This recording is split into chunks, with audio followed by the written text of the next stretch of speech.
Thank you, thank you, thank you. Wow, wow, what a beautiful place. So nice to be here. The Majestic Theater in Boston. The subject of this special that I would like to present to the world is called the power of intention. The word intention, usually when we use this word, it has sort of a connotation meaning nobody's going to get in the way. I intend for something to happen. I'm going to make this work no matter what. Regardless of whatever opposition I encounter, I intend to make it happen. It's like being a pit bull who's got a hold of a tire. Have you ever seen that? And they're just not going to let go. I'm going to have this pit bull attitude that I'm going to make something happen. That's what intention is. I'd like to offer here to you something that may change the way you look at things completely in terms of this idea of intention. Rather than thinking of intention as something that you are going to do, because the implication behind that is that this is the ego. This is the ego at work, and the part of me that says, I am going to make it happen. I've come to a place in my life now at the age of 63 where I finally realized that I don't write the books, that there's an energy that is working through me, whether you call it source or God or spirit. It doesn't make any difference what you call it. But this energy that is working builds all the bridges and writes all the books and delivers all the speeches. When I was standing back there waiting for the introduction to come out and to begin this program, the words were running through my mind from something I read years ago in A Course in Miracles. It said, if you knew who walked beside you at all times on this path that you have chosen, you could never experience fear or doubt again. If you had this knowing that there was a source, that there was something that was available to you that is responsible for all of it.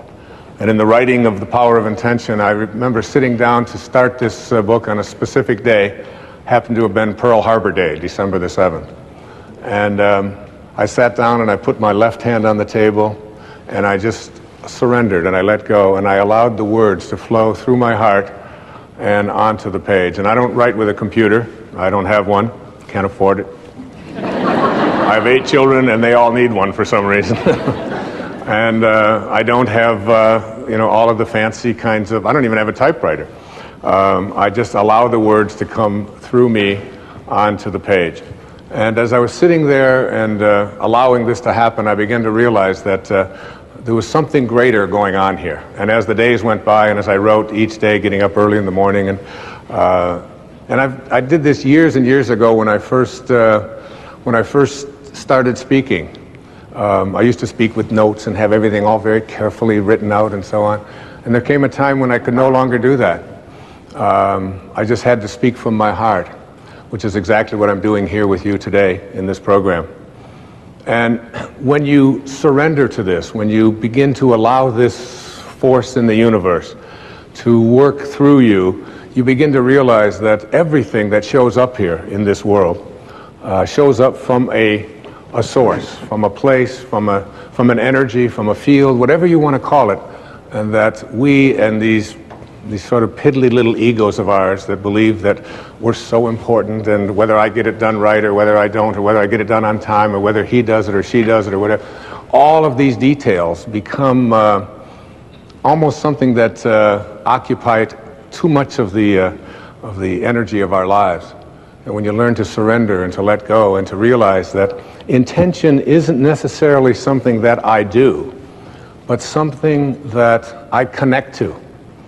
And I'd like to share with you here at the opening a couple of observations, a couple of quotes that I came across as I was preparing to write this book. The first of these quotes is from a person who's been a very powerful and important influence in my life. His name was Carlos Castaneda. And Castaneda, particularly in his later books, in his book The Fire from Within and The Power of Silence and The Active Side of Infinity, he spoke about intention not as something that we do, but as something that we connect to. I included this particular observation of Castaneda's in the writing of The Power of Intention because it was this particular quote that really inspired me to write this book and to produce this program and to be here with you today. And as like everything else in my life, I almost feel as if I'm no longer the one in charge. I don't even know how it was handed to me. Somebody just, and when I read the words, I had them laminated and I wrote them out and I carried them around with me and ultimately knew I was going to write a book about them, about this idea, and I was going to produce a program about it. And here's what the quote says. In the universe, there is an unmeasurable, indescribable force which those who live of the source, in quotes, of the source, and of the source means sorcerer. Now, not sorcerer in the word, when we think of sorcerer, we think of witches and incantations and all kinds of hocus pocus and so on. That's not what the word sorcerer means. It means of the source, those who live of the source. In the universe, there is an unmeasurable and indescribable force which those who live of the source call intention. And that absolutely everything that exists in the entire cosmos is attached to intent by a connecting link. And then he goes on to say, sorcerers are not only concerned with understanding and explaining that connecting link, but they are especially concerned with cleansing it of the numbing effects brought about by all of the concerns of living at ordinary levels of consciousness. Very important and powerful words to consider. Think of it like this, that everything in this universe was intended here, including you, including every mosquito and every palm tree and every avocado and all of the Rocky Mountains and the oceans, that everything that shows up in the material world emanates from a source. And this source can be thought of as that which intends things into the material world. And the question here today isn't whether or not you are going to be connected to it, because you couldn't be listening to this program. You couldn't be processing what I'm saying here if you weren't connected to this field. This field beats your heart. This field of energy grows your fingernails and grows everybody else's fingernails. I used to say it grows your hair, but I've become a little suspicious of that, you know. But it animates all life. Now, this is one observation, that intention is what I'd like you to think of when I think about the power of intention. Intention isn't about whether you're going to connect to it. You're already connected to it. The question is, how rusty, how corroded, how dirty is the link between you and this field of intention?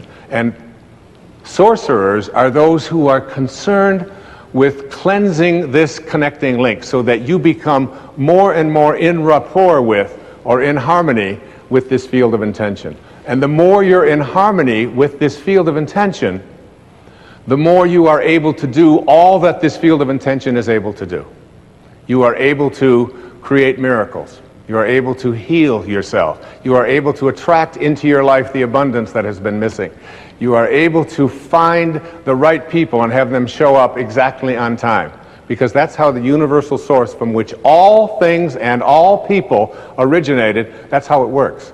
And what we're going to be doing here today in this program is looking at how to get that link back to intention and to not only be connected to it, but to always be ready to keep that connecting link clean, uncorroded. I came across another quote. Now, Castaneda is considered by many to be a metaphysician, if you will, an anthropologist who got into the world of sorcery and higher consciousness through what we call like spiritual literature and so on.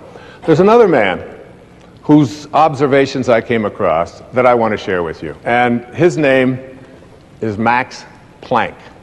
Now, you may be saying, who is Max Planck? Max Planck was given the Nobel Prize in Physics many years ago in Stockholm for his work on the atom.